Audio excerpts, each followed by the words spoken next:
Souvenez-vous de cet incroyable barrage. C'était à Bordeaux, début février.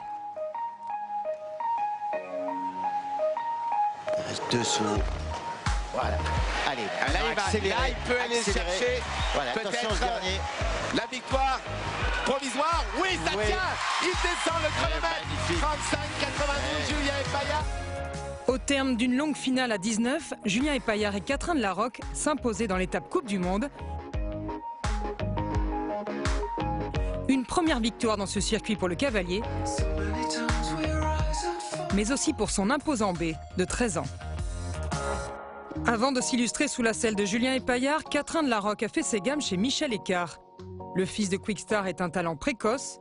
Vainqueur du championnat de France des 7 ans, il remporte un an plus tard celui des pro-élites. Mais en 2015, Michel Écart souhaite le commercialiser. C'est dans ce but qu'il le confie à Julien Epaillard. Il y avait un objectif commercial, mais pas vraiment à court terme. Il voulait déjà que le cheval montre un petit peu ce qu'il avait un petit peu dans le ventre, qu'il fasse un peu de 5 étoiles. Michel avait un petit peu moins de temps pour le faire, donc c'était un peu l'idée première de me le confier. J'ai pensé qu'il fallait vraiment que je gagne sa confiance. C'était vraiment un cheval, je crois qu'il n'y a vraiment pas le droit à l'erreur avec lui. La moindre petite faute, on le paye cash. J'ai senti vraiment un cheval très sensible, très respectueux, avec beaucoup de moyens. Mais pour qu'il donne ses moyens, il fallait avant gagner un peu sa confiance. Physiquement, on voit que c'est quand même une bête de muscle. Il n'est pas très grand. Par contre, c'est un taureau, quoi. C'est un vrai taureau de combat. Il est fort.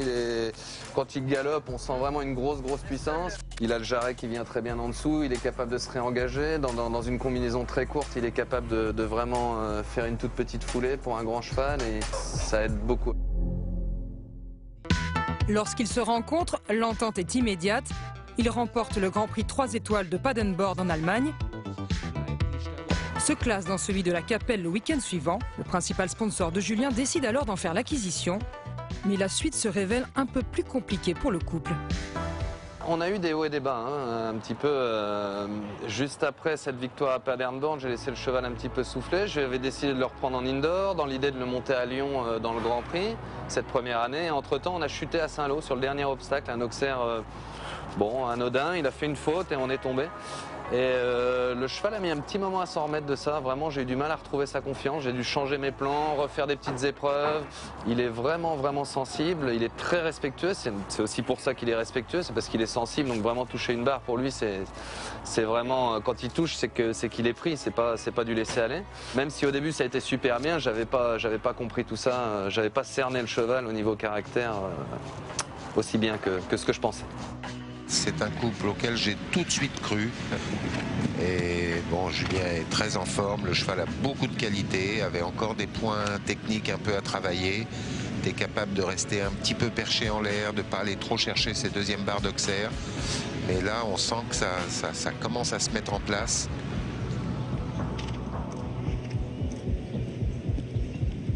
Allez, là, il faut monter un petit coup de jambe. Voilà.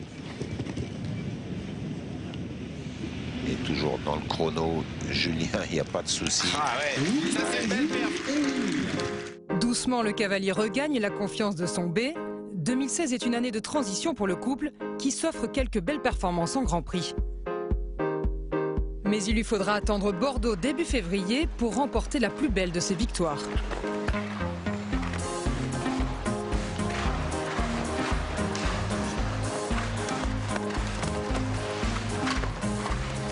Surtout garder l'attention des chevaux et leur tonicité dans cette dernière ligne. Ces 2 derniers efforts. Allez Julien. Magnifique. Ah, ça c'est bien de voir Julien Epaillard qualifié pour un barrage. Quand on regarde la préparation de Bordeaux, c'est vraiment 15 jours à Oliva, à lui redonner confiance, sauter des petites épreuves. Mon fils l'emmenait tous les jours à la plage aussi. Ça c'est important évidemment, le moral, mais aussi qu'il soit très en confiance. Oui. Je crois qu'il y a beaucoup d'actions. Après, il faut pouvoir le rééquilibrer, l'organiser, même si c'est court. Allez, c'est parti. Voilà, il a une bonne distance. Attention au dernier. La victoire provisoire, oui, ça tient. J'ai eu vraiment un barrage où vraiment ça se goupillait bien, quoi. Le cheval tourne très bien, il a une grande foulée.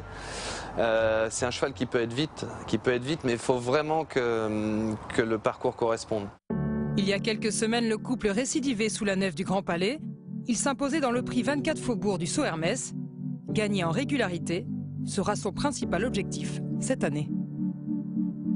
Il faut arriver à continuer, même s'il fait 4 points de temps en temps. Mais essayer de le garder dans cet état d'esprit régulier, qu'il fasse, quand il fait un mauvais parcours, qu'il fasse 4 points, qu'il ne fasse pas 8 ou 12. Je pense que c'est ce qu'il y a de plus difficile avec lui. Alors j'espère qu'avec la connaissance que j'ai de lui maintenant, je vais le travailler dans le bon sens et faire en sorte qu'il soit de plus en plus régulier. Mais bon, ça, tant qu'on ne l'a pas fait, on est sûr de rien.